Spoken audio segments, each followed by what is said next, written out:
If you live in the northern U.S. states, get ready to witness a spectacular show of auroras dancing across the sky as a powerful solar storm hits Earth. But that's not all. If you reside in the lower Midwest or Oregon, don't be surprised if you see these mesmerizing lights stretching as far south as your location. Prepare to be amazed by this captivating natural phenomenon. Scientists rank space weather conditions on a scale of 5, ranging from minor G1 to severe G5. The forecast for Monday night indicates that the geomagnetic storm will likely cause moderate conditions early in the night, specifically between 11 p.m. Eastern Time on Monday and 10 a.m. Tuesday. The storm may reach a rare G for designation going into Tuesday morning, according to the UK's Meteorological Office. Take a look at this map showing the view line of the storm. It illustrates the projection of the oval ring of auroras that will form around the Earth's magnetic poles as seen from space. The colors represent the intensity of the auroral displays, with red indicating stronger and rarer events. The view line for this event shows dazzling auroral displays could stretch as far south as Upper Oregon, Idaho, Wyoming, Nebraska, Iowa, Illinois, upstate New York, and northern New England. The dotted line represents where the auroras might reach under less favorable conditions. So if you live in any of these states, be sure to step outside and look to the north. You might catch a glimpse of these mesmerizing lights dancing across the night sky. The UK's Met Office added that auroras may be visible across much of the UK, potentially without the need for photographic equipment, especially if skies are dark and cloudless. However, a waxing gibbous moon may hinder visibility in some areas. What causes auroras?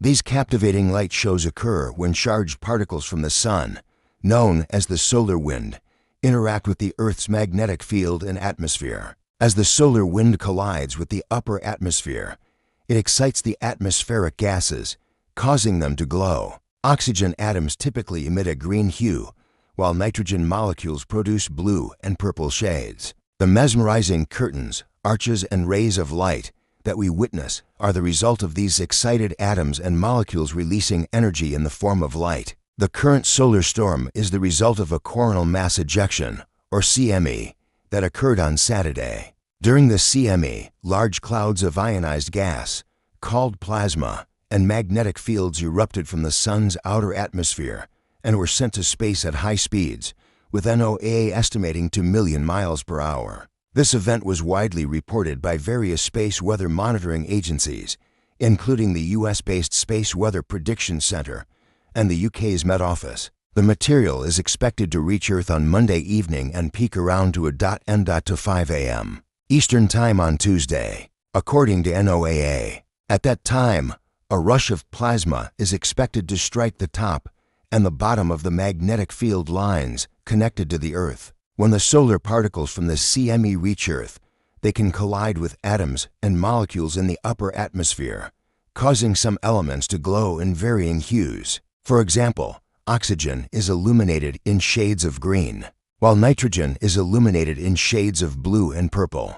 The energy released during these collisions results in the beautiful auroral displays that captivate observers. Although space weather forecasters are not tracking another CME headed for Earth, the sun is in the midst of a stretch of usually high activity called the solar maximum. This year marks the apex in an 11-year cycle of activity, which means more solar storms and gorgeous auroras could be on the way soon.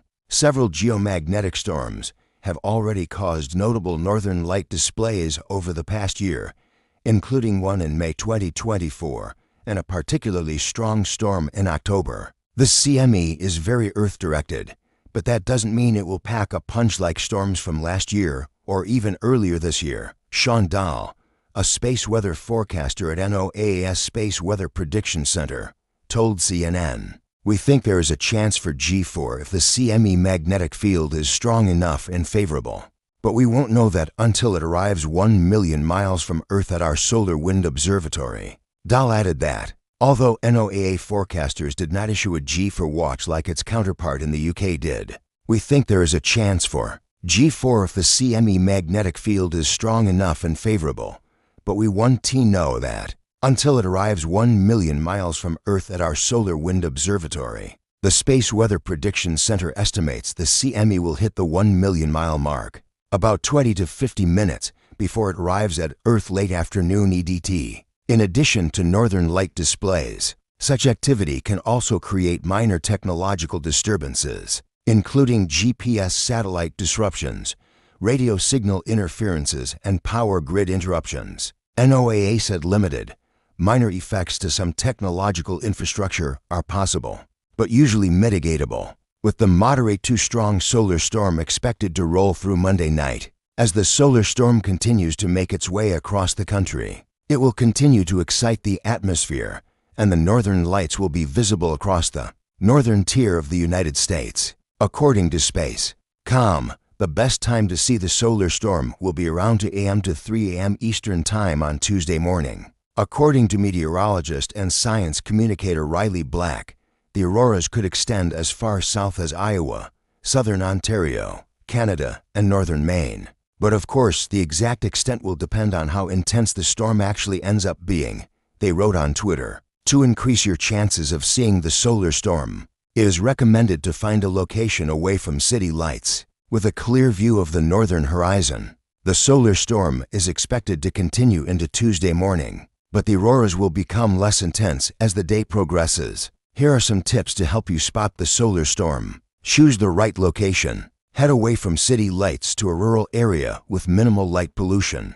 The darker the sky, the easier it will be to see the solar storm. Look north. The auroras will appear in the northern hemisphere and will be most visible in the northern sky. Find a high vantage point. Climb a hill or find a tall building to get above any trees or structures that could block your view. Check the weather. Make sure the night is clear and cloudless. A full moon may also make it harder to see the solar storm. Use a camera with a tripod. A camera with a wide-angle lens and a tripod can help capture the solar storm. Set your camera to manual mode and use a slow shutter speed to capture the movement of the lights.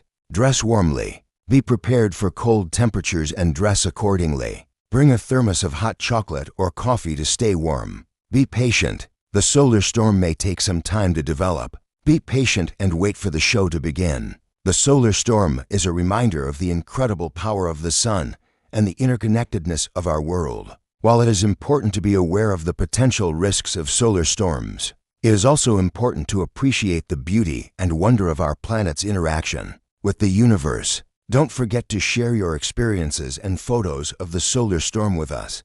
Use the hashtag so we can see your amazing photos. Stay safe and enjoy the show.